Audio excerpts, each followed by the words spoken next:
안녕하세요. 수의학 심층 레뷰 팟캐스트입니다. 오늘은 호흡곤란 및 급성 호흡 위기 관리에 대해 김 교수님과 박 원장님과 함께 깊이 있게 알아보겠습니다. 이 주제는 임상 현장에서 환자의 산소 공급과 생존에 결정적인 영향을 미치는 문제를 가지고 있습니다. 안녕하세요. 김 교수입니다. 오늘 다룰 호흡 곤란 및 급성 호흡 위기 관리는 일상 진료에서 흔히 마주치는 상황이지만 접근 방식에 따라 진단과 치료 결과가 크게 달라질 수 있는 중요한 주제입니다. 특히 환자 상태의 신속한 평가와 체계적인 진단 접근법에 초점을 맞춰 상세히 논의해 보겠습니다. 안녕하세요. 박 원장입니다. 저도 현장에서 이런 케이스를 자주 만나는데 실제 임상에서는 현장에서 바로 적용 가능한 현실적인 임상 대응 전략이 매우 중요합니다. 오늘 이론과 실제 적용 사이의 간극을 메우는 유용한 논의가 되길 기대합니다. 그럼 먼저 호흡곤란 및 급성 호흡 위기 관리의 기본 개념과 임상적 의의부터 살펴보겠습니다. 호흡 곤란 및 급성 호흡 위기 관리는 단순히 빠른 호흡 수치뿐 아니라 환자가 숨쉬기에 어려움을 호소하는 상태를 의미합니다. 이는 산소 공급 부족과 이산화탄소 정체로 인해 발생하며 환자의 생존과 직결되는 중대한 임상 위기입니다. 특히 외상 환자, 심부전 환자 및 기도 폐색 상황에서 더욱 중요하게 작용합니다. 이 개념을 제대로 이해하기 위해서는 호흡 생리학, 산소 이산화탄소 교환 및 신경근육 제어 과정 등 기초 개념을 함께 살펴봐야 합니다. 실제 임상에서는 실시간 상황 판단과 긴급 처치가 중요한데요. 특히 급성 호흡곤란으로 내원한 환자에서 이 개념이 어떻게 적용되는지 잘 이해해야 합니다. 저는 종종 이런 케이스를 만날 때 산소 공급과 함께 단계별 진단 및 처치를 실시하는 방법을 사용합니다. 좋은 지적입니다. 이 주제의 핵심은 환자의 산소 포화도, 호흡 패턴, 그리고 기도 폐색 여부인데 이것이 중요한 이유는 이 세 가지 요소가 신속한 처치 결정과 정확한 진단에 결정적인 역할을 하기 때문입니다. 임상 현장에서는 환자의 자세, 청진, 산소 치료 등 기초적인 응급 처치와 동시에 상세한 진단 검사가 필요합니다. 교수님, 이런 상황에서 가장 효과적인 접근법은 무엇인가요? 효과적인 접근법은 체계적인 평가와 안정화 단계를 기반으로 합니다. 첫째, 기본적인 산소 보충 및 환자 안정화를 시행하고 다음으로 상세한 신체 검진과 영상, 혈액가스 분석을 고려합니다. 특히 환자의 산소 포화도, 호흡률, 정신 상태 등 중요한 변수에 주의를 기울여야 합니다. 종특이성도 중요한데 개와 고양이의 해부학적 차이가 있으며 특히 소형견과 브라키세팔릭 품종의 특수한 기도 구조를 고려해야 합니다. 현장에서는 비정상 반응이나 기도, 폐획 시 빠른 추가 조치의 필요성을 종종 마주치게 됩니다. 이런 경우 신속한 산소 공급 및 필요시 경련 억제제 투여 등의 대안적 접근법을 고려해 볼 수 있습니다. 제가 경험한 사례로는 급성 기도 폐색 사례가 있었는데 이때 산소 마스크와 경미한 진정제 사용 후 환자의 호흡 안정화를 확인한 경험이 있습니다. 그런 경험은 매우 가치 있습니다. 이 주제와 관련해 자주 간과되는 측면은 환자 모니터링의 세밀한 변화 감지인데 이에 대해 좀 더 자세히 설명하자면 초기 경고 신호를 놓치지 않고 신속하게 대응하는 것이 결과에 큰 영향을 미친다는 점입니다. 임상적으로는 지속적인 산소 포화도와 혈액가스 모니터링이 중요합니다. 그럼 진단적 접근에 대해 더 자세히 알아보겠습니다. 진단적 접근은 질병 발생 메커니즘과 환자 상태에 기반한 체계적인 접근을 따라야 합니다. 먼저 환자의 증상 지속 기간, 진행 양상 및 동반 증상 등 중요한 병력 요소를 평가하고 다음으로 호흡 패턴, 청진 소리, 피부 및 점막색 변화와 같은 핵심 신체 검사 요소를 살펴봅니다. 진단 검사는 기초 영상 검사에서 시작해 혈액가스 분석, 심추 음파, 그리고 추가적 흉부 영상 검사가 포함된 단계별 전략을 따르는 것이 효율적입니다. 특히 예를 들어 산소 포화도, 파우2, 파코투 수치 등 중요한 검사를 주의 깊게 평가해야 합니다. 임상에서는 환자의 불안정한 상태로 인해 검사 시간이 제한되는 경우를 자주 경험합니다. 이런 경우 빠른 영상 진단 및 포괄적인 임상평가를 적용할 수 있습니다. 예를 들어 트파스트를 통해 흉부 내 공기와 액체 여부를 빠르게 확인하는 방법과 같은 방식이죠. 또한 비용 효율적인 접근을 위해 환자의 상태에 따른 단계적 검사 우선순위 적용을 활용할 수 있습니다. 맞습니다. 진단 과정에서 임상 핵심 포인트는 환자의 임상 징후와 검사 수치의 종합적 평가입니다.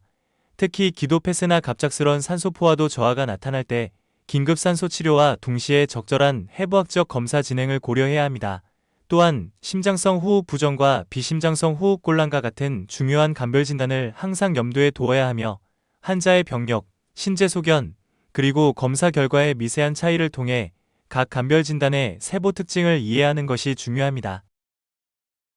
교수님, 이런 어려운 상황 속에서도 기억에 남는 임상 에피소드가 있으신가요? 한 번은 내원한 환자에게 산소 마스크를 바로 적용하던 중 환자가 예상치 못하게 재치 있는 반응을 보여 모두가 웃음을 터뜨린 적이 있었습니다.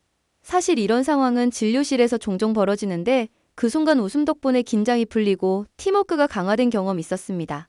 물론 그 웃음 속에서도 신속한 진료와 정확한 판단의 중요성을 배울 수 있었습니다. 하하, 좋은 이야기네요. 저도 비슷한 재미있으면서도 교육적인 에피소드를 경험한 적이 있습니다. 이런 경험들이 우리에게 가르쳐주는 것은 진료 중 유머가 때로 긴장을 완화하고 협력적인 팀 환경을 만들어준다는 점입니다. 다시 본론으로 돌아가서 치료적 접근에 대해 이야기해 볼까요? 네, 치료적 접근에 대해 알아보겠습니다. 치료적 접근은 환자 안정화와 증상 개선을 위한 체계적인 치료 전략을 기반으로 합니다. 우선 1차 치료 옵션에는 산소 요법과 진정제 투여가 포함되며 예를 들어 부토르파놀은 0.1-0.2mg/kg IM 또는 IV로 투여되고 미다졸람도 동일 용량으로 투여됩니다. 이러한 약물은 환자의 불안 완화와 호흡곤란 감소에 효과적이기 때문에 신속한 안정화에 크게 기여합니다. 실제 임상에서는 개별 환자의 상태에 따른 약물 반응과 부작용 관리가 중요합니다. 특히 노령 환자나 기저심장질환이 있는 경우에는 용량 조절 및 추가 보조 요법과 같은 수정된 치료 프로토콜을 적용해야 합니다. 제가 자주 사용하는 방법은 산수요법과 경미한 진정제 조합을 활용한 프로토콜인데 이를 통해 환자의 호흡 안정화와 불안 감소 효과를 보았습니다. 좋은 접근법입니다. 치료 시 임상 핵심 포인트는 환자의 안정 유지와 증상 개선을 위한 빠른 반응입니다. 특히 기도 폐색이 심한 경우에는 비침습적 기도 확보 및 추가 산소 공급 방법 적용을 고려해야 합니다. 약물 치료 외에도 체위 조정, 기도 확보 기법 등 비약물적 중재 방법이 중요한데 여기에는 예를 들어 환자의 자세 변경, 경추 안정 및 산소 마스크의 정확한 부착이 포함됩니다. 모니터링과 예후 평가는 어떻게 이루어져야 할까요? 모니터링은 정기적인 혈액가스 검사와 산소 포화도 추적을 포함한 체계적인 모니터링 계획에 따라 이루어져야 합니다. 주요 모니터링 항목에는 호흡률, 심박수, 산소 포화도, 혈압 등을 청지 및 모니터로 평가하는 방법이 포함됩니다. 특히 파워2, 파쿠2, 산소 포화도 수치와 같은 중요한 지표는 30분 간격 또는 환자 상태 변화에 따른 실시간 평가로 추적해야 합니다. 예후 평가는 혈액가스 결과와 영상 소견과 같은 객관적인 지표를 기반으로 하며 환자의 초기 상태, 반응, 속도 및 기저 질환 여부에 따라 달라질 수 있습니다. 현장에서는 보호자와의 소통도 중요한 부분입니다. 명확하고 공감 어린 설명을 통해 치료 계획과 예상 경과를 상세히 설명할 수 있습니다. 특히 환자의 상태가 급변할 때에는 단계별 설명과 반복 확인을 통한 소통이 큰 도움이 됩니다. 정말 중요한 측면을 짚어주셨습니다. 임상 핵심 포인트로 보호자 소통에서는 투명성과 공감, 신뢰 구축을 기억해야 합니다.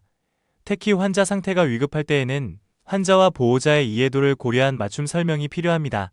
소통이 치료 결과에 미치는 영향은 치료 수능도와 환자 만족도에 직접적인 영향을 미치기 때문입니다. 복잡한 사례나 특수 상황에 대해서도 알아보겠습니다.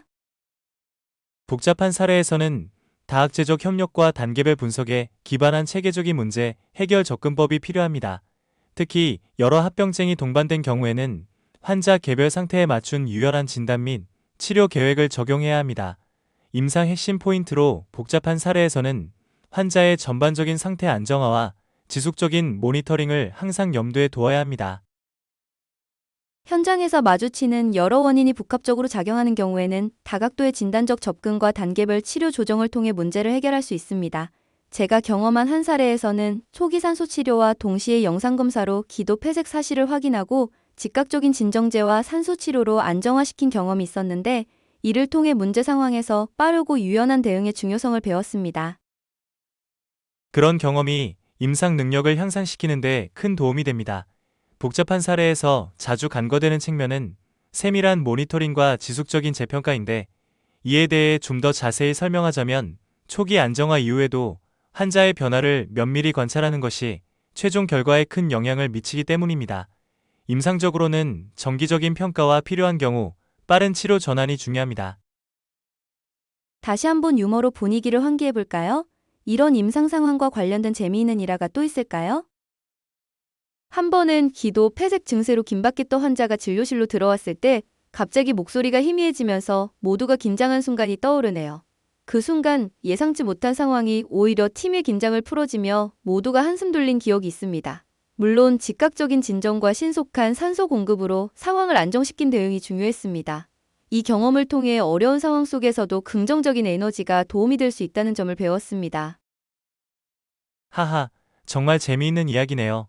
이런 상황은 우리에게 결코 무시할 수 없는 소중한 통찰을 제공합니다. 임상에서는 때로 이런 가벼운 순간들이 스트레스를 해소하는 데 도움이 되죠. 다시 본론으로 돌아가서 최신 연구 동향과 미래 방향에 대해 이야기해 볼까요? 네, 최신 연구 동향과 미래 방향에 대해 알아보겠습니다.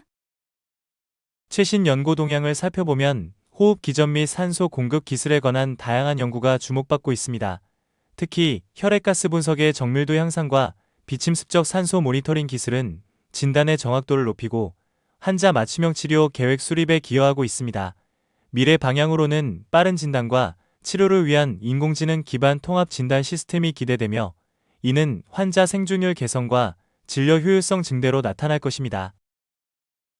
현장에서는 이러한 새로운 접근법을 도입할 때 기술 도입 시 비용, 사용 편의성 및 교육 문제가 중요하게 고려됩니다. 특히 기술의 초기 투자 비용과 학습 곡선 문제라는 도입 시 장벽과 그에 따른 해결책을 마련해야 하며, 시험 적용 후 점진적인 확대 도입 전략을 통해 새로운 방법을 통합할 수 있습니다. 좋은 지적입니다.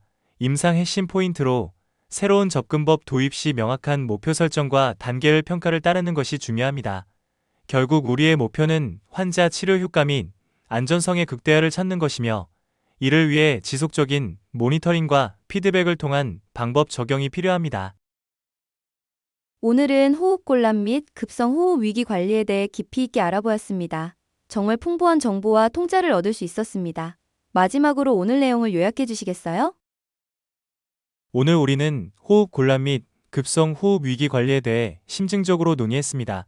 핵심 내용으로는 기본 생리학과 병쾌 생리 이해, 단계별 평가와 진단 프로세스, 그리고 체계적인 치료와 모니터링 전략을 다루었습니다. 특히 중요한 것은 신속한 평가와 맞춤형 치료의 중요성입니다. 이 주제에 대한 이해를 통해 임상 실무에서 환자 안전과 생존율 향상을 이룰 수 있을 것입니다. 현장에서 바로 적용할 수 있는 핵심 포인트로는 즉각적인 산소 요법 적용, 정확한 신체 검사와 진단, 그리고 맞춤형 치료 프로토콜 실행이 있습니다. 이런 접근법을 통해 우리는 환자 회복율과 만족도 향상을 얻을 수 있을 것입니다. 오늘 논의가 여러분의 임상 실무에 도움이 되길 바랍니다. 김 교수님, 박 원장님, 오늘 귀중한 시간 내주셔서 감사합니다. 청취자 여러분도 함께 해주셔서 감사합니다. 다음 시간에는 심화 진단 전략과 최신 치료법에 대해 알아보겠습니다. 다음 시간에 뵙겠습니다.